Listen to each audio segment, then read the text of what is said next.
Influencing popular culture, politics, and everything in between.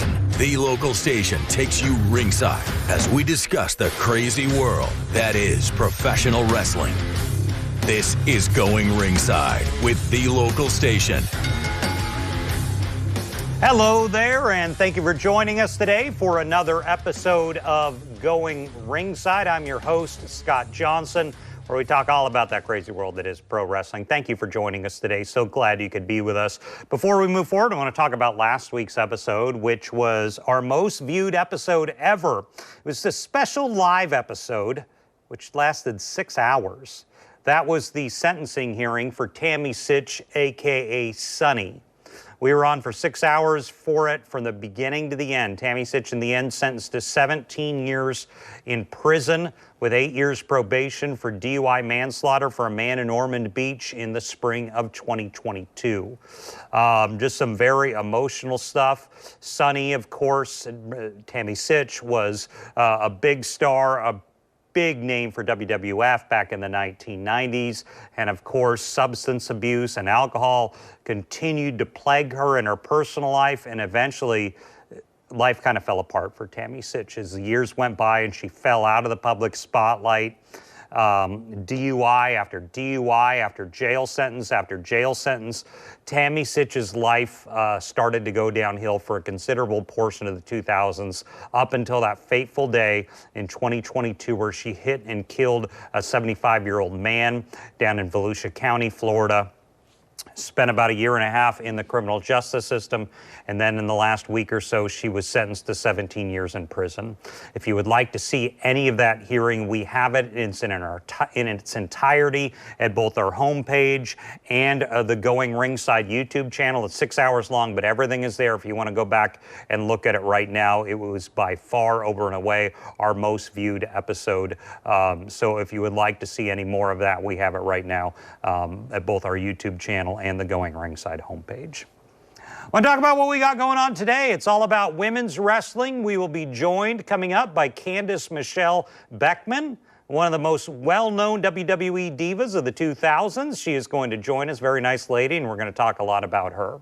Before we get to the story of Candice Michelle and those early 2000 WWE Divas, I want to talk about a current women's wrestling issue that is going on right now in the world of AEW, because we're going to talk about it with a guest later on in the show. The host of the Last Week in Wrestling podcast will be joining us, and we're going to talk about Candice Michelle and the 2000s Divas, but also one other subject that's topical that's going on right now that involves Dr. Britt Baker, DDS, arguably who has been the biggest female talent for AEW, I think, since their inception. She really took off for many of their formative years, but you haven't seen her much, and she's speaking out about it. We were kind of surprised when we saw this come out on November 30th, something she put on X, also known as Twitter. I want to show you what she posted on there, and we'll read it for you. Tonight's AEW Dynamite, MJF live promo time, 7 minutes. Christian Cage live promo time, 10 minutes. All of 2023 on AEW Dynamite, Britt Baker live promo time, 0 minutes. A little bit of a shocker there. Britt Baker has been one of their staples since the company's inception. Why is she getting so little screen time and so little live time on the mic, which historically, prior to 23, they couldn't get enough of her? We're going to get into that a little later on in the show with the host of the Last Week in Wrestling podcast, so stay tuned for that if you want to hear more about this Britt Baker situation. But I want to talk about what we're here today to talk about. That would be Candice Michelle Beckman, is her real last name, and the divas of the early 2000s. That's people like your Tori Wilson, eventually Beth Phoenix, Melina Perez, and others. Michelle McCool, Ashley, there were so many. So, and Candice Michelle was really a centerpiece of that stable during the time, and we're going to talk to her a little about that. But I want to talk a little about, first, why the divas, I think, of the early 2000s were so important. There's been so much focus on women's wrestling, post-2015. That's when you had your Charlotte Flair, your Becky Lynch, the Women's Revolution, the Four Horsewomen, and they really started to become on par with the men, which had never happened before in wrestling. And if you tune into WWE today, you see women in AEW and WWE highlighted almost or just as much as the men. They're main eventing. They're major brand players. Charlotte Flair and Becky Lynch were arguably the biggest names in the company for a while. I think that kind of started in the early 2000s with the Divas. Because prior to the year 2000, there was never really a women's wrestling division. You had a few high-profile names after the time of the early 90s and the 80s where it wasn't really a thing, and they'd have some background women. Maybe you had Alundra Blaze or Sherry Martel, and of course the fabulous Moolah. Then eventually it started to become a little more mainstream as far as the women when Chyna shows up. Now, she fought men, but eventually by the late 90s you had Trish Stratus and Lita. When Trish Stratus and Lita came in, they finally started to become mainstream faces in the wrestling world who would, be big camera time faces on WWF and eventually WWE programming. Sometimes they would be the main event, main storylines they would be involved in. But still around the turn of the century, they were not the main, they weren't filling much time. There was only like 2 or 3 of them. By the early 2000s, that started to change as Trish was kind of wrapping up her first run with the company. More people start coming in. Tori Wilson transfers over from WCW to WWE and learns to become a wrestler. Beth Phoenix eventually shows up, and Melina Perez, who we had on the show. And Candice Michelle is one of them. And I want to talk about Candice Michelle because she's an interesting case. Because so many times, the vast majority of the women I mentioned to you became famous in the wrestling world. They were not famous before they got there. With the exception, I guess, of Trish Stratus to a point, because Trish was kind of a fitness model in Canada and pretty well known. She still became more well known in WWE, as did the vast majority of these women. Melina Perez was not well known before WWE. Tori Wilson was not well known before WCW in the wrestling world. But Candice Michelle had something interesting that kind of made her notorious to the United States. So let's go back to 2004, and we're talking about the Super Bowl. The Super Bowl is far and away, year over year, the highest rated event on American television. Tens of millions, if not, I don't know if they eclipse 100 million, but tens of millions of people are watching that broadcast. It's almost an unofficial American holiday. Nothing gets the ratings, nothing impacts the American dialogue as much as the Super Bowl. You have 3 things that people watch. You have the game, just as much you have the halftime show, and you have the commercials. Let me first start by talking about the halftime show. In 2004, arguably the biggest halftime show mishap in Super Bowl history happens. The main performer is Janet Jackson and Justin Timberlake. Janet Jackson is doing the halftime show alongside Justin Timberlake. And every year, the halftime show is the source of a lot of debate. Is it too boring, and do old people like it? Do young people like it? Is it too sexualized? Is it too controversial? Almost every year, that's the debate. Some years people like it, some years people hate it. Some years the younger generation likes it and the older generation hates it, and vice versa. Every year it's a source of debate. The whole country talks about it. It's the one thing that non-football fans sit and look at the screen for during that game. So in 2004, Janet Jackson and Justin Timberlake are performing, and the infamous wardrobe malfunction happens that set the world on fire, so to speak.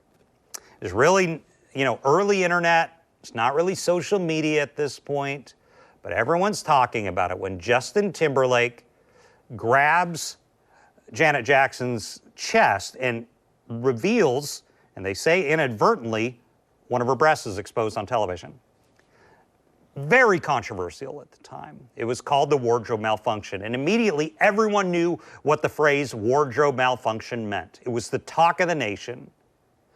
Everyone was talking about it. Debate for days or weeks afterward. Talk some more censorship. Talk some more of what's going on television, what's appropriate, because that mistake was seen by families from coast to coast. And it caused a lot of debate on whether or not it was good or bad. And there was a lot of talk of censorship for the weeks and months after the Super Bowl. So fast forward a year, the next Super Bowl comes up, and a lot of people are talking about, you know, what happened at last year's Super Bowl halftime show. They don't want that to happen again. So there was a lot of concern by entertainment, NFL, media executives, even politicians weighing in on it, and media figures. And they're talking about, are we going to repeat what happened here? That was a big concern. GoDaddy. GoDaddy's an internet provider. Prior to 2005, I don't know if I had ever heard of GoDaddy. GoDaddy decides to play up on that. And you know, as I said, three big things people watch in the Super Bowl is the game, the halftime show, and the commercials. And so GoDaddy puts a lot of money towards an ad that's going to run during the Super Bowl. And so when GoDaddy comes in, they do a parody of congressional hearings talking about censorship. And frankly, to this day, I have to look up what GoDaddy is. I guess it's some sort of internet provider. I don't really know what GoDaddy is, but I know them from their commercials, and that really started for this first one in 2005. Candice Michelle Beckman is playing a character. She's playing a witness testifying in a congressional hearing about censorship. And it's just a bunch of old guys sitting around in what looks like Congress, looking at this gorgeous young lady in a very revealing tank top testifying. And in the middle of the commercial, one of the straps on her outfit there breaks, and she like shakes and is very sexual, and it's an ad for GoDaddy.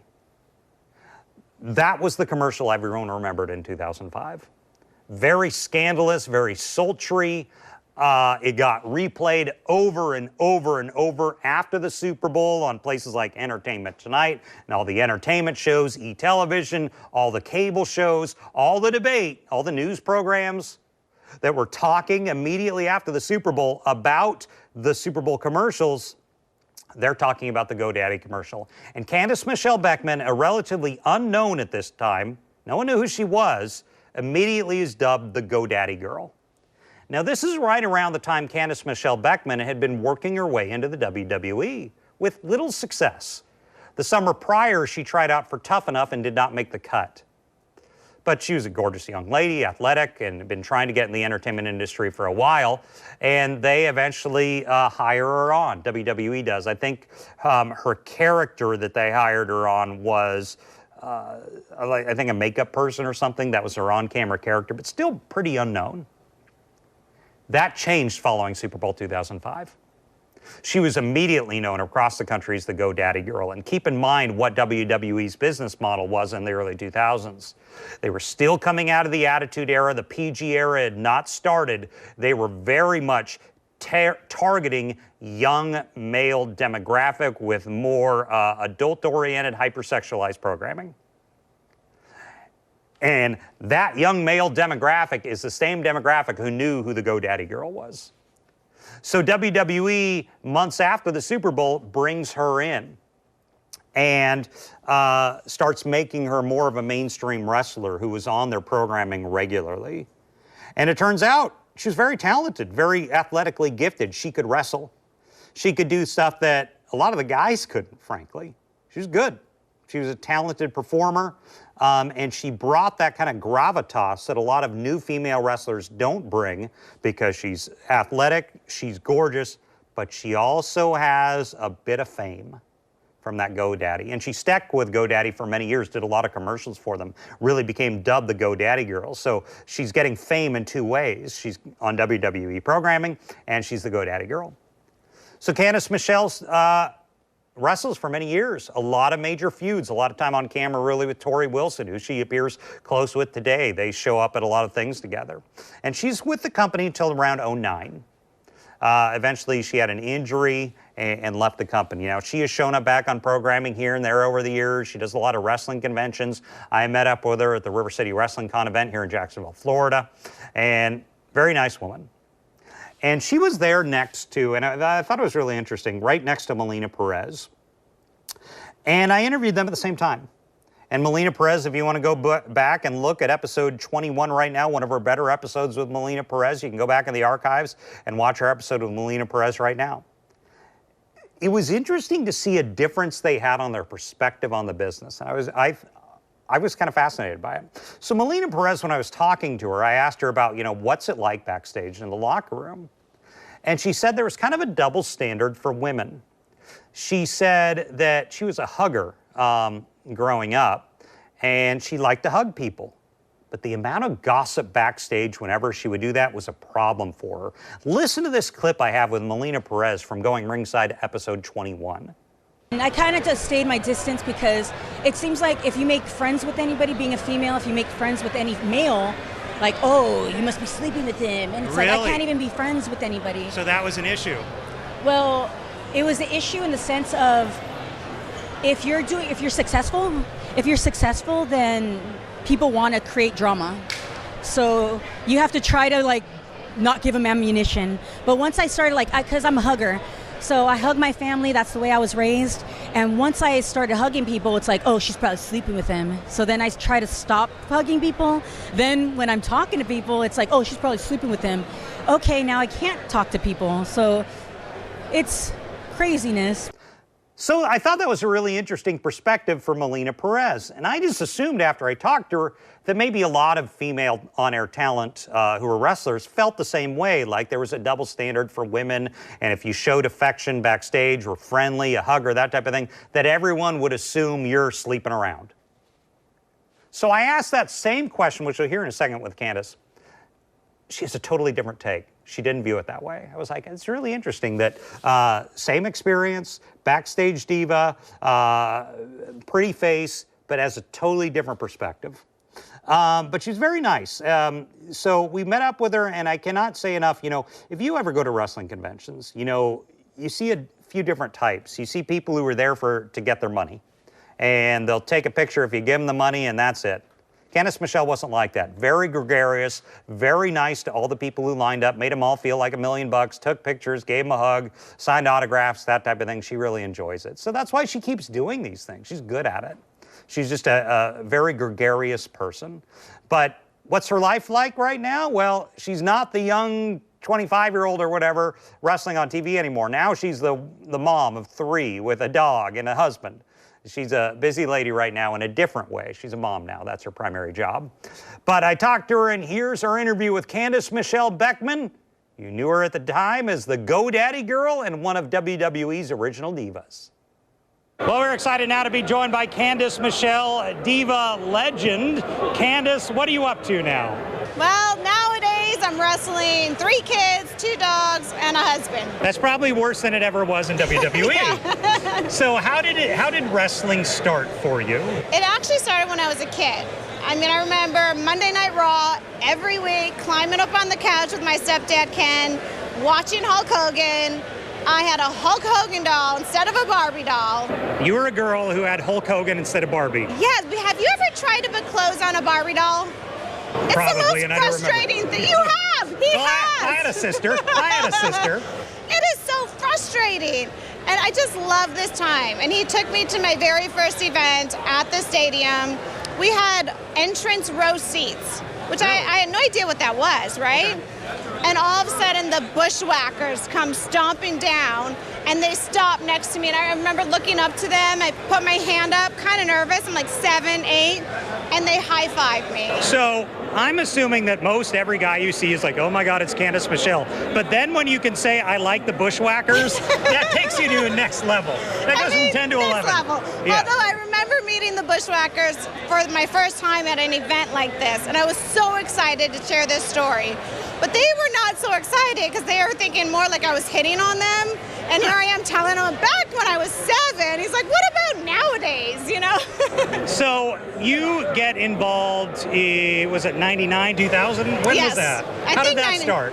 So I auditioned for the WWE Diva search, and I think I made it top 7, top 10. And I was actually really hurt by not getting this audition because I auditioned in LA for years. So it's part of the territory not to get things, right? Mm-hmm. But this one, I was like, I'm athletic, I do acting, like this is what I'm meant to do. Because when I watched it as a child, I thought they were superstars. Like you know, He-Man and Wonder Woman, like you can't be these people. And this was a moment where I was like, I could actually be that. So let me stop and talk about when you got the entire country's attention. The GoDaddy commercial. Yeah. Was that during a Super Bowl or when was that? Yeah, Super Bowl. How did that commercial. happen? Well, I auditioned for this commercial and we filmed it and they booked 2 spots. And it was the parody of the Janet Jackson ordeal. Okay. And then apparently this was too hot for TV when my strap broke. So they pulled the second commercial, which caused so much controversy.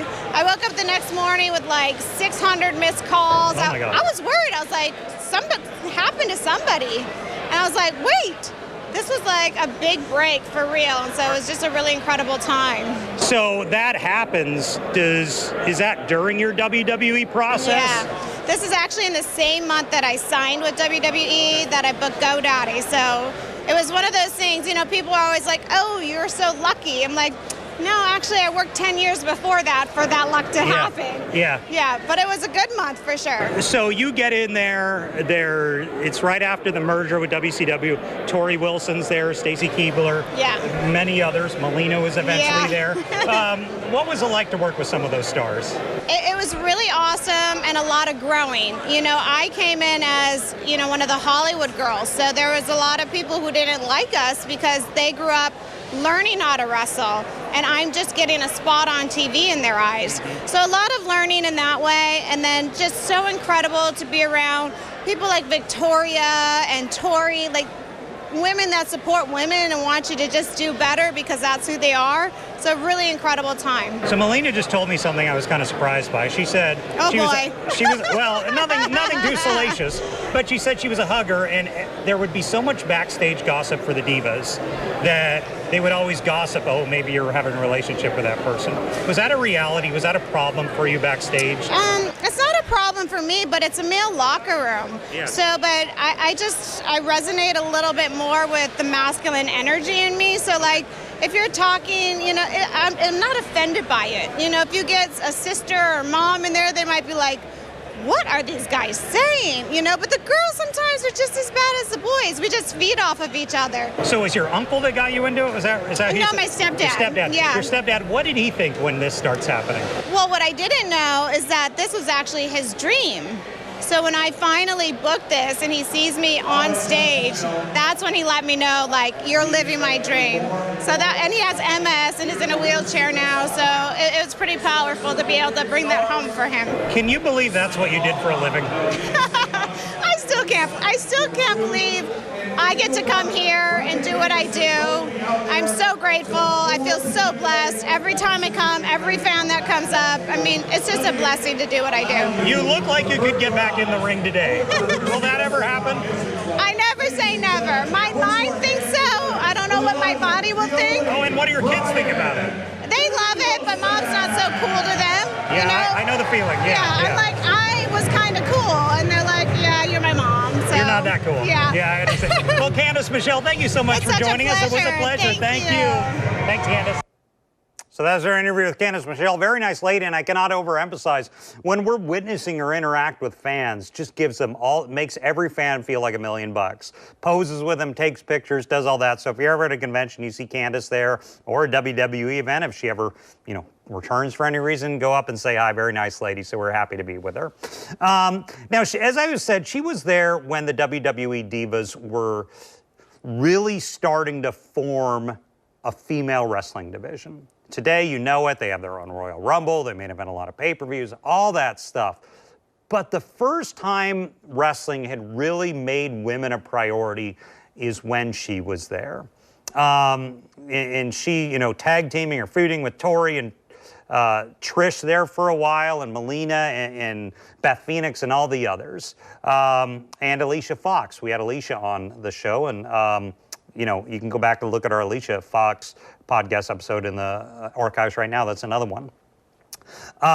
So we were so happy to talk to her, and I wanted to get perspective on that division at the time. So I reached out to the Last Week in Wrestling podcast and their host, Dylan Musso, to kind of help get some perspective on Candice Michelle Beckman's impact on the industry, what kind of wrestler she was, and really what this division was in the early 2000s when the Divas were really a thing. And I know WWE's really tried to get away from the image of the Divas, so to speak, but the Divas were very important. You had some very talented performers during that era. So here's our interview with Dylan Musso. He's the host of the Last Week in Wrestling podcast.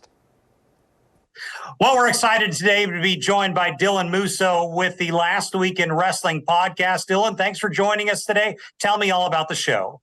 Thank you so much for having me. Yes, I am Dylan Musso. I run and host the weekly episodic show over on YouTube called Last Week in Wrestling Podcast, where we do WWE as well as AEW watch-alongs, pay-per-view watch-alongs, and have a lot of up-and-coming stars like GCW referees and so many other talented superstars. So where do people go? They just go to YouTube, type in Last Week in Wrestling? Exactly. So you're going to go to youtube.com/Last Week in Wrestling Pod, and right there in the about is all the links to my descriptions for all the other social media platforms that I'm on, as well as Spotify and Apple Podcast links as well. Well, let's get to why we're here today, to talk all about the Divas of the early 2000s and who we just heard from, Candice Michelle. So let's start with Candice Michelle. She was really one of those very utilized divas in the early 2000s. What did you think of her as a performer? Well, I think as a performer, I really enjoyed her style because she balanced her weight with the creativity, trying to be very loose and bubbly type of character out of the ring, as well as on the stage itself. And her in-ring style, I thought, was very unique. Her ability to be a true champion and pioneer in that time frame where the women's division was a little not so much utilized as well as the men's division at that time, but she really was one of those table legs to pioneer that women's division and then became a wonderful women's champion. So she came in the era kind of after Trish Stratus, or as Trish was winding up, with Tori Wilson and with all Beth Phoenix was kind of coming in at that point. They were really, I would say, the first group of women to really solidify a women's division. Because in the Attitude Era, you kind of had Trish and Lita, maybe one or two others. But as far as a full unit, a full group, they really solidified it at that point. Absolutely. And I even think that between Beth and Candice and many others that followed suit, that they were definitely a staple for what we had later on with the four horsewomen, being Charlotte and Becky Lynch and Bayley and them as well over in NXT later on. With Beth's ability as well as Candice's ability, not only just as a performer, but her in-ring ability, I feel is still being mirrored today, whether it's not as defined as it once was during her era after such a great late 90s era that she's coming from. It's definitely something that I do notice a lot in this current division that we're seeing now. The women's wrestling had changed really from her generation to like 2015 and beyond, when you had Charlotte Flair, you had Becky Lynch kind of take things over and really transform the division into really being on par with the men. Back in the early 2000s, the women were still kind of a secondary act, but I would argue they were just as athletic, just as gifted athletically. I would agree with that. And sometimes better than the men at most points. I feel like at that time, because they were more looked at as a secondary priority to what wrestling was at that period, that they weren't as utilized as much as they were trying to be utilized. And those moments that they had on Raw, on SmackDown, in those mid-cards positions, they kind of started showing that backroom creative that they too can either start or even main event a show of whatever it was, pay-per-view wise, or a B pay-per-view, an A pay-per-view, or even just one of their B-line or A-line shows. So I've been going through some of the backstory, kind of preparing for the show, looking at some of the old Candice Michelle stuff. I mean, she did Playboy, but it was beyond that. I saw her on Jay Leno on The Tonight Show, a lot of mainstream crossover because she was kind of a little famous before she got to WWE. What do you think it does for WWE when they're able to bring in stars that break through, that go a little beyond just the wrestling bubble that we're so used to, that they can get a little mainstream interest from people across the entertainment spectrum? I think you could look at it two ways. I think business-wise, it promotes and reestablishes that the WWE isn't just a wrestling company that's just solely focused on the sports, but the entertainment side of it as well. And the extension of that entertainment, whether it's out of the realm of wrestling into shows like Jay Leno or Playboy or whatever it was, that, you know, that name and that legacy still is being carried around. I mean, now she's still doing a lot of great things currently and traveling still and really being a pioneer still for that women's division. Even though it's been some time that she's been in a ring, she's still trying to continue that legacy on in many ways. Now, we're being professional, obviously. We can't overlook something about Candice Michelle and your Tori Wilson and others that they were just gorgeous women. They were immediate eye candy on television. Yes. You can't ignore that. It's why Tori Wilson's in a relationship with Alex Rodriguez. It's why What's-Her-Face is in a relationship with George Clooney. I mean, that was important to, I think, WWE to have. Like, I mean, kind of Baywatch did it in the 90s. Like, literally the most beautiful women on television were part of WWE programming. You know, we got to be professional about it, but that's kind of critical to your business model, don't you think? And I think that's the second point of it all. And I think that, you know, besides the glitz and the glam that's in the ring in that professional sense, that beauty on the outer side still holds a lot of weight and easy promotion. Particularly because your target demo, particularly back then, first off, young women obviously well, let me get to that. But your target demo, young male audience. Mm-hmm. And that's just a reality.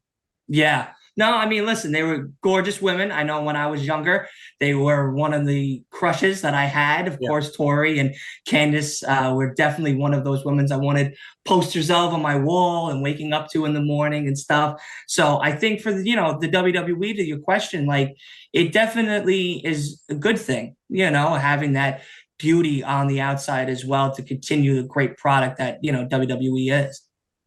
And I talked to, on the flip side, female fans. Yeah. This was kind of the era when WWE started to get female fans because I'm older than you. When I grew up in the 80s and 90s, it was a boy thing.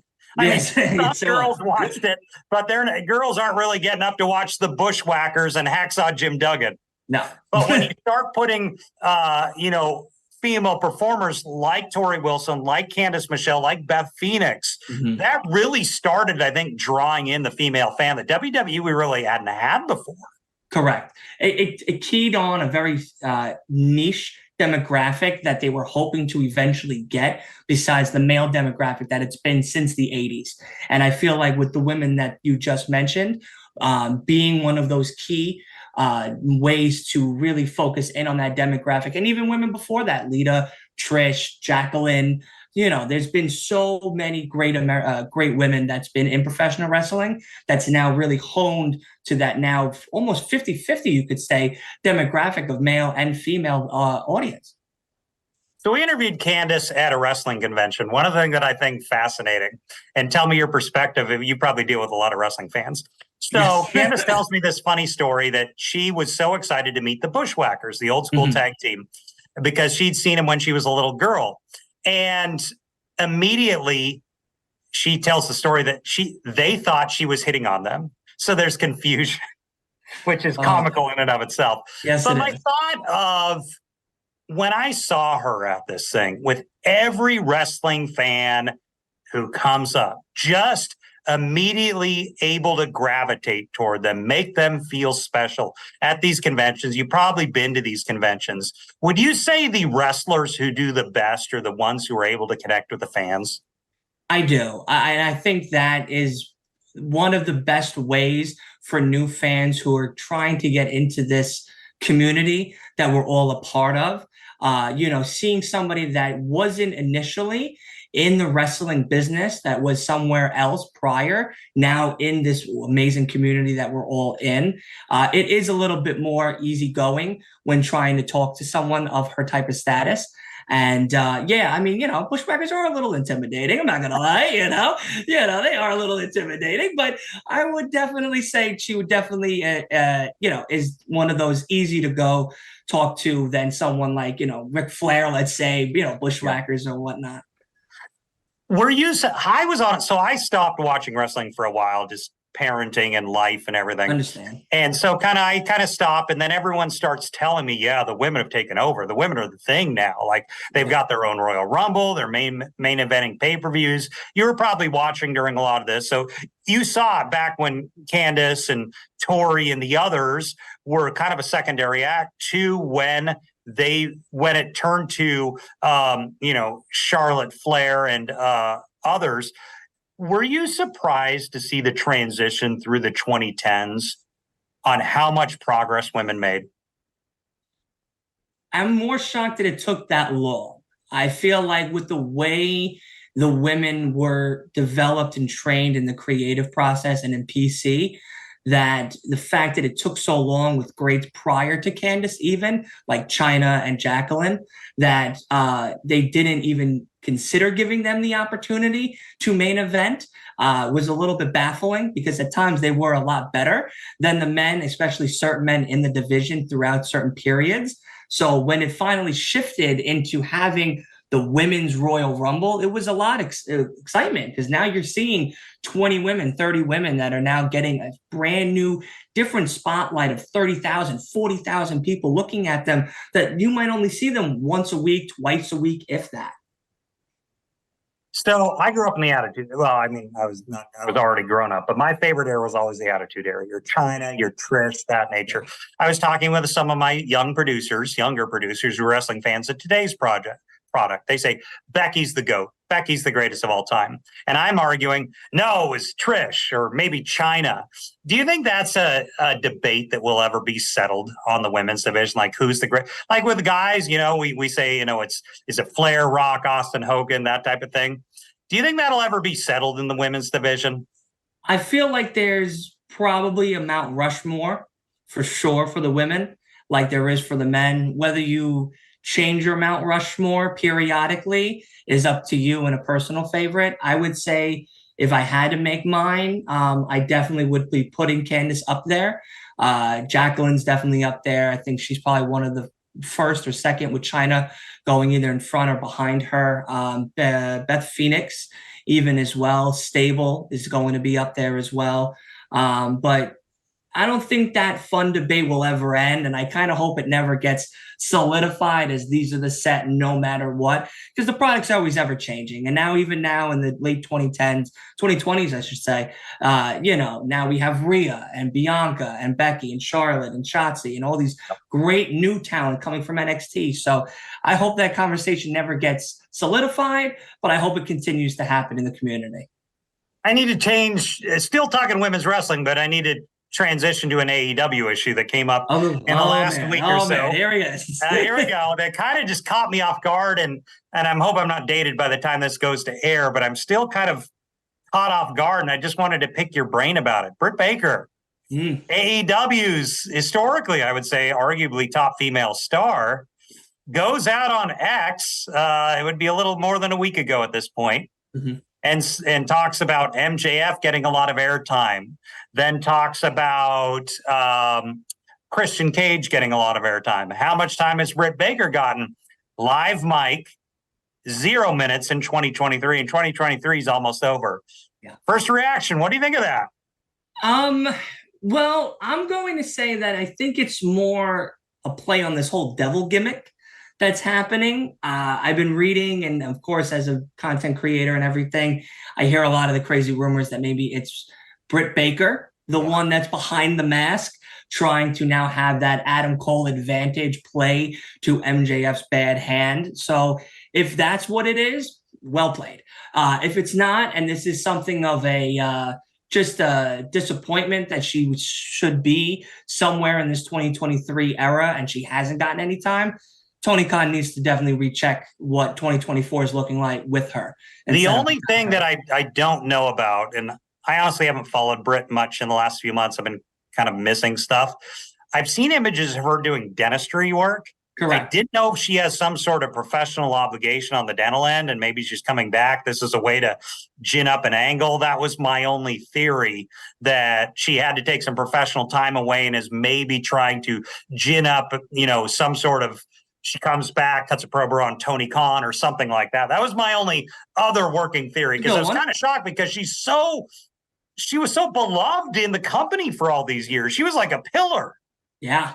Absolutely. And if this is her way of saying, hey, I want back in, my dentistry work is done, good for you. Because it definitely got all of us talking. I mean, even a week later, we're still talking about it. So I think she did a very good job on that.